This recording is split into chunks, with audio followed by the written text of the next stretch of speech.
सर्दियों के मौसम में जब मीठा गाजर मार्केट में आते हैं तो गाजर का हलवा हर घर में बनता है। तो मैं आपके लिए लेके आया हूँ गाजर का हलवा बगैर किसी मावा के।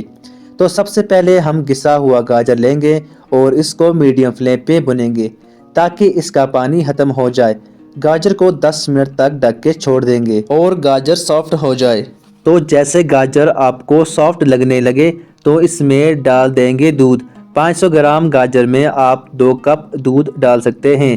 तो यहाँ दूध डालने के बाद हम इसको अच्छे से मिक्स करेंगे और इसके बाद इसको ढक के लो फ्लेम पे पकाने लगेंगे। दूध गाजर को सॉफ्ट करने में हेल्प करता है।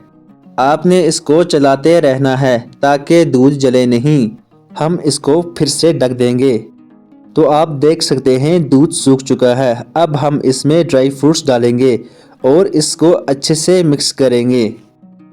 अब आधा बाउल हम इसमें चीनी डाल देंगे और अच्छे से मिक्स करेंगे। चीनी जो है वो मेल्ट होने के बाद सबसे पहले मॉइस्चर रिलीज करेगा और उसके बाद ड्राई होना शुरू होगा। और जैसे ही चीनी ड्राई होना शुरू होगा हलवे का कलर जो है ना वो और भी ज़्यादा रेड होना शुरू होगा। अब हम इसमें आधा बाउल देसी घी डालेंगे और इसको अच्छे से मिक्स करेंगे और गैस को हम लो फ्लेम पे रखेंगे ताकि हमारा हलवा जले नहीं। और इसको 10-15 मिनट के लिए चलाते रहना है ताकि हमारा हलवा जले नहीं। आप देख सकते हैं हमारा दूध सूख चुका है और इसको अच्छे से चलाते रहना है। सारी चीज़ें अच्छे से पक चुकी हैं और ये हमारा बहुत ही टेस्टी गाजर का हलवा बनके तैयार है।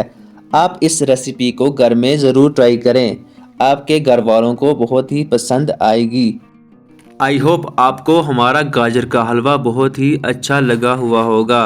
अगर आपको हमारी रेसिपीज़ अच्छी लगती हैं तो आप हमारे चैनल को ज़रूर सब्सक्राइब करें, कमेंट करें और शेयर करें और अपना ओपिनियन ज़रूर दें। आपको हमारा हलवा कैसा लगा। मिलते हैं नेक्स्ट वीडियो में, तब के लिए बाय बाय, टेक केयर, खुदा हाफिज़।